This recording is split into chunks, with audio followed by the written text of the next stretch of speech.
You're listening to The Money Hour with Mitchell and Mercer. Now, in the studio, local mortgage and finance experts Tina Mitchell and Mike Mercer. Welcome to The Money Hour with Mitchell and Mercer, the Sunday, January 27th show. I'm Tina Mitchell, Mortgage Diva, and sitting to my left is my co-host, the Mortgage Master, Mike Mercer. Hi, Tina. How are you? I'm doing good. How are you today? I'm doing very good. And we're here to talk about money today every Sunday at 2 p.m. We're dedicated to our listeners, providing you with the tools needed to make informed decisions on matters that affect your money. You can reach us at 1-888-987-0570 or online at themoneyhour.com. Mike, who do we have in studio today? So, Tina, we have Angela Hardy from Prudential Northwest Realty in studio. And, Angela has been a top producing residential real estate agent for quite a long time. She has received the Seattle Magazine 5-Star Best in Client Service Award for the last 4 years running, and has also earned the Accredited Staging Professional and Certified Foreclosure Specialist designations. Oh, that's a mouthful. That's a mouthful. Angela's background includes a BA in marketing from the University of Puget Sound, and she also holds a managing broker's real estate license for the state of Washington. She is dedicated. She is a dedicated hockey mom. I bet you're hoping that the NHL, we get a professional team here. That would be very exciting, yes. And she's a very tough negotiator. So clients Boy, in definitely this market, you absolutely need to have a tough negotiator, that's for sure. So Angela, I guess our first question would be, and I know that you wanted to kind of specifically talk about the importance of knowing your market and the property when you're when you're going to write an offer or you're receiving an offer. So I guess my first question would be, why is knowing the current market important to a buyer or a seller today? What's so important about that right now? Well, how you write or evaluate an offer in a market really varies with the market conditions. For example, if you're structuring an offer in a market with limited inventory, like we have right now, Yep. It is different than how you structure a deal in a market with an abundance of available properties. Pricing is, of course, one of the biggest factors that's affected by inventory, right? Basic supply and demand. For homes sold in the last 30 days in Snohomish County, the average sales price to the list price was 99.42%. Wow. In King County, it's 99.71%. So really, homes are selling for very close to the listed price. Right. Not the kind of market that you're going to probably be successful with a lowball offer. And we still see our agents calling us and telling us that their clients are getting ready to write an offer for $10,000 under the purchase price or the list price, and they know the agent basically knows that they're writing an offer that's never going to be looked. I mean, it's kind of a waste of time. But you kind of just going through the exercise because the client wants to do it. They're just going through the motions, right? Yeah, which is unfortunate that they're not listening to the representation. That's why you hire a realtor, is to listen to what they're suggesting that you need to do, and especially in this environment. I always just tell my clients, I just don't want you to come back with black and blue eyes. You got to be prepared to go in there and fight and listen to what Angela is telling you, because she knows exactly what's happening in the market. Right, and sometimes people lose a few homes. Then they get it. They understand the market. Yeah. But that's really why you go and you find a professional who knows the market, is to give you that good advice and help you get the home that you really want. Right. So, Angela, how does a buyer or seller find out about the current trends in the real estate? Because there's so much information online, and it's really finding the best sources to get the information that you want. What would be some tips from you? Absolutely. Well, the biggest thing to remember is that real estate is hyper-local. So a lot of times when you hear in the media and they're talking about Washington State, it doesn't necessarily relate to what's happening in your neighborhood. What's happening in Marysville is way different than what's happening in Everett. And sometimes it's even as different as Ballard versus Green Lake. Yeah. So what they need to do is find an agent who's active in the market they're focusing on. Active agents have a good feel for the current conditions, and they'll be able to talk confidently with you about what they're seeing happen with offers, the current inventory, and trends in new construction and foreclosures in the area, which both significantly affect what's happening for offers. Right. And before, I know that probably the media plays into a lot of that, but I wanted to just reverse back a little bit. earlier in the studio we were talking, you had talked about like other ways that you could structure an offer that's appropriate to the market. Can you touch a little bit on that? Sure. Besides price, there's a lot of things that influence whether or not your offer can be accepted on a property. One of those is the inspection period. So you can be more aggressive and shorten your inspection period. I never recommend that anyone waive an inspection. I think that's way too risky. And what about going in and doing the inspection prior to, so paying for it before they make their offer so that they can waive it? Yep, you can do a pre-inspection. That's another good option. The other things to think about are your financing period, doing a lot of work ahead of time with your mortgage broker so that you can shorten up that financing period and feel good about it. And kind of avoiding any unusual requests. Like, we want you to leave the entire set of patio furniture, or, we really want that piece of custom art that's hanging above the fireplace. Because if they're reviewing 2 or 3 or 4 offers and the other folks aren't asking for those things, it puts you at a disadvantage. Every little thing can be a really big thing. Absolutely. What about the escalation clauses? It depends on the type of property you're purchasing. Bank-owned and short sales don't even allow an escalation clause in the contract. Okay. But if you're working with a regular seller, that's definitely something that you could put into the contract to help make your offer the best. Okay. So if you're listening, if you're buying directly from a seller, basically escalation clauses where you're going to go in, if you want to make an offer at $300,000 and that's what you want to pay for the seller, but there's multiple offers, you can say that you're willing to pay up to, increments of $1,000 up to a maximum of $5,000, whatever that would be, but you have to be proven, you have to show that there is another buyer that came in that offered more than your $300,000. So outside of that, Angela, what other suggestions do you have for potential buyers that are looking at distressed properties? Because there's so many of them. So we're talking about bank-owned properties, short sales, any of those distressed options. Sure. One of the things to think about are HUD properties, because HUD properties can be a great deal for the buyer. You, of course, have to work with a registered HUD agent and able to bid on a HUD home. And there's a couple nuances with the HUD properties. The most important thing to understand is that they are listed at the FHA appraised price. So an FHA appraisal has already been completed, and that is the price on the home. Now, HUD has one special rule on their FHA appraisal. That is only above grade square footage counts on the appraisal. So if you can find like a daylight basement home, you'll get a fantastic deal because all that underground, that underground square footage isn't on the appraisal. So you can get a really great deal on that. The other thing to remember is if you're using an FHA loan and you're buying a HUD property, if you bid over the list price, so you feel like the house is undervalued for whatever reason, or there's multiple offers and you want to bid above, you have to pay that difference in cash.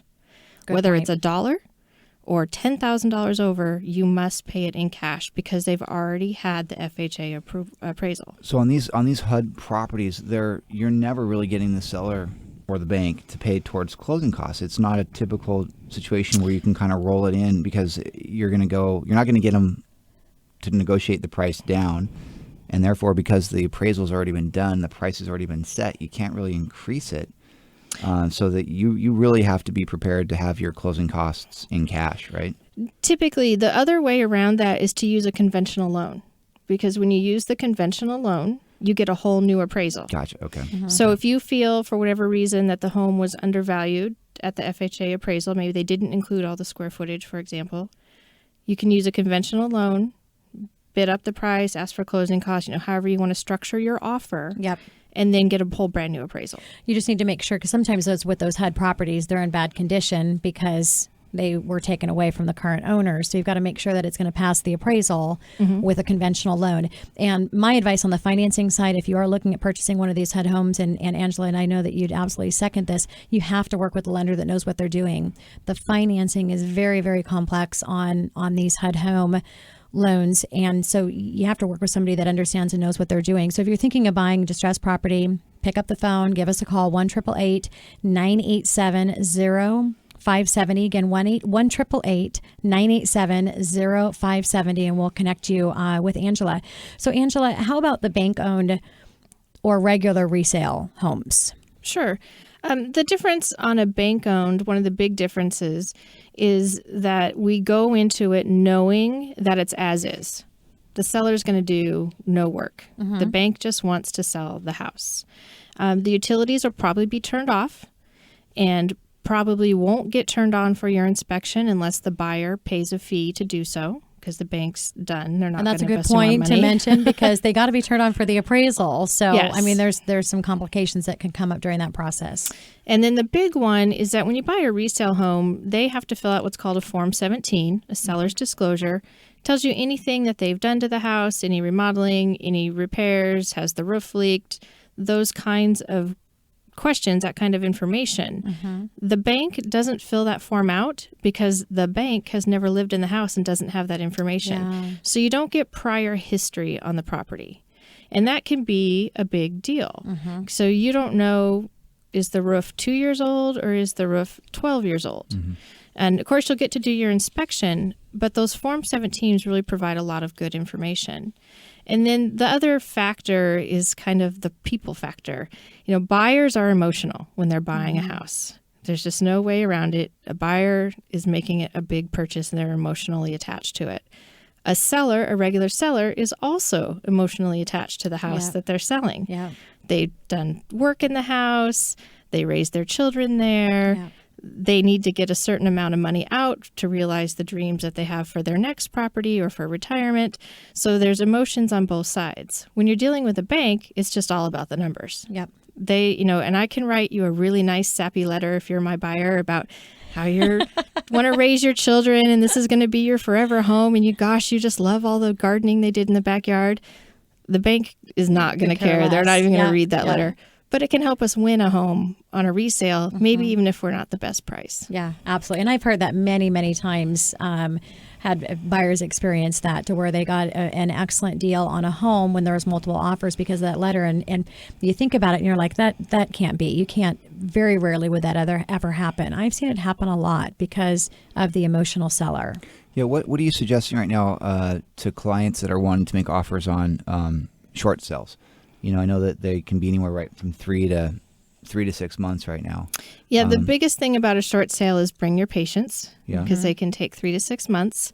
Longer if they have more than one lien. Exactly, Those and are a depending on the nightmare. bank, some banks are just known to take longer.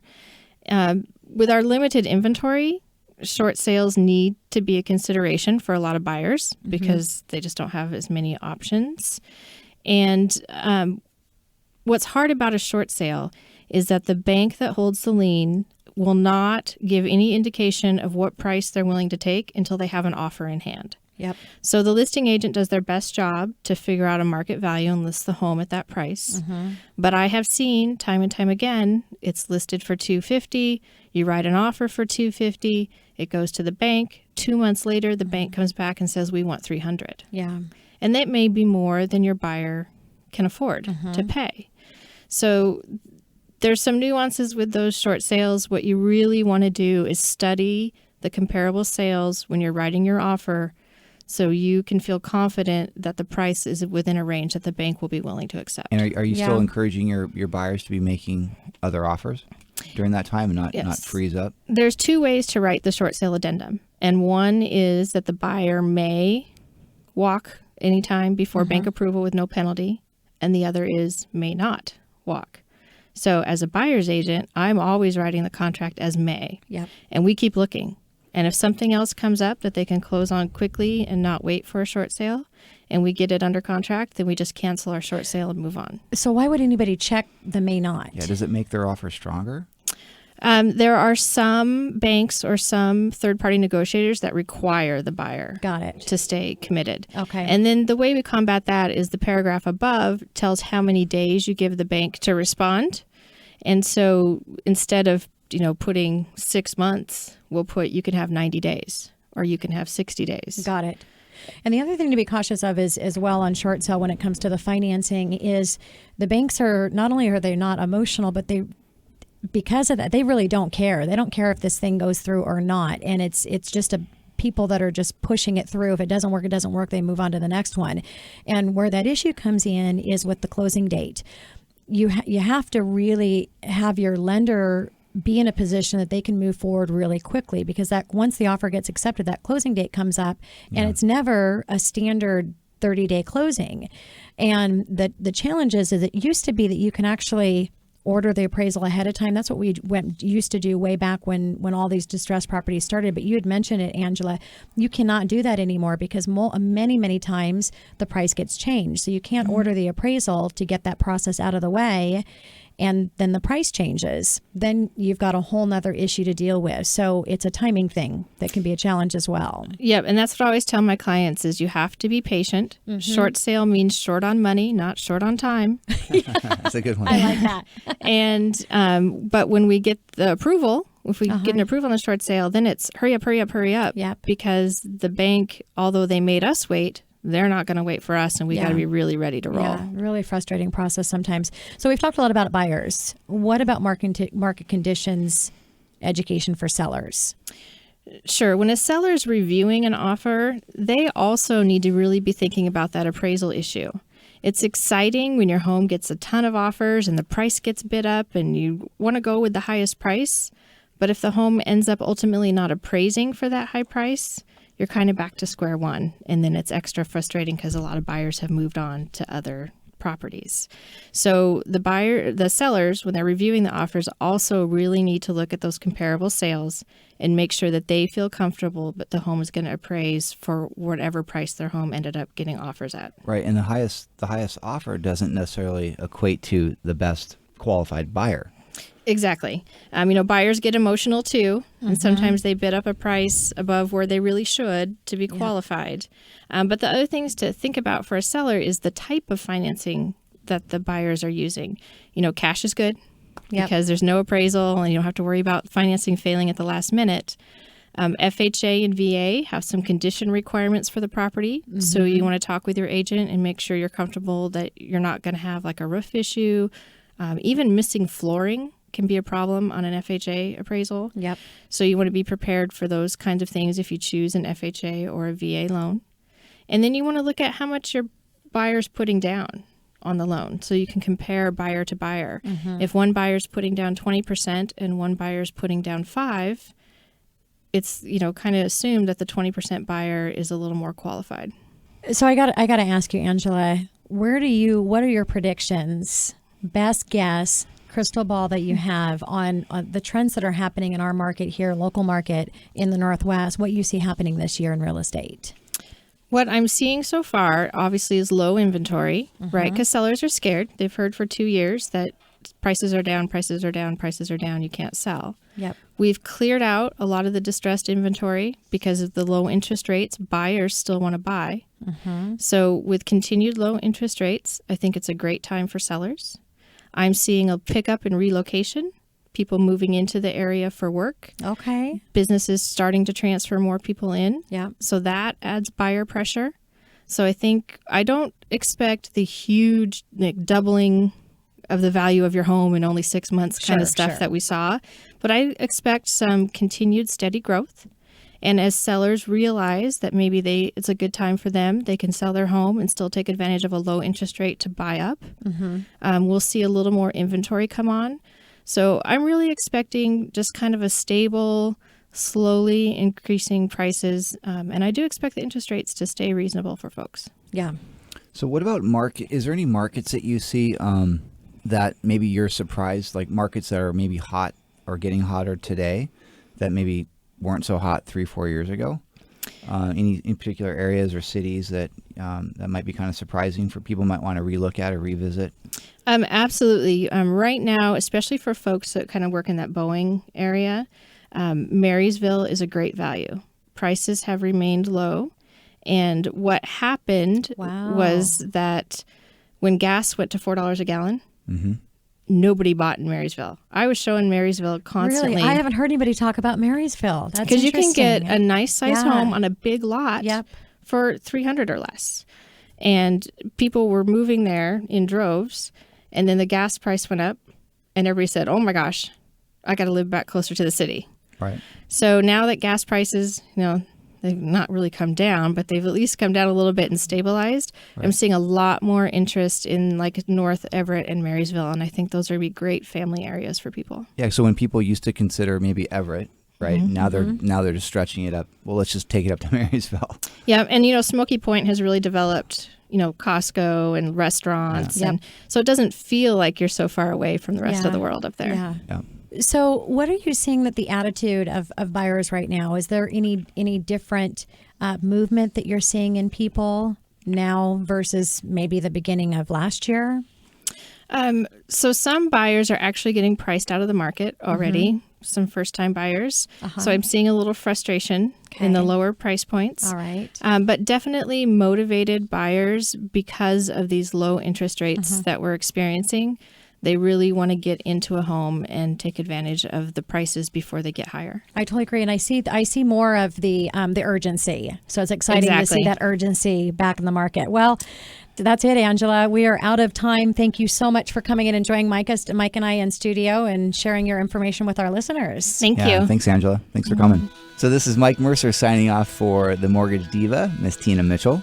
And this is Tina Mitchell signing off for the Mortgage Master, Mike Mercer. Thank you, everyone, for joining us this Sunday in studio. We look forward to talking with you next Sunday, same time, same place. Thanks, guys. Have a great week.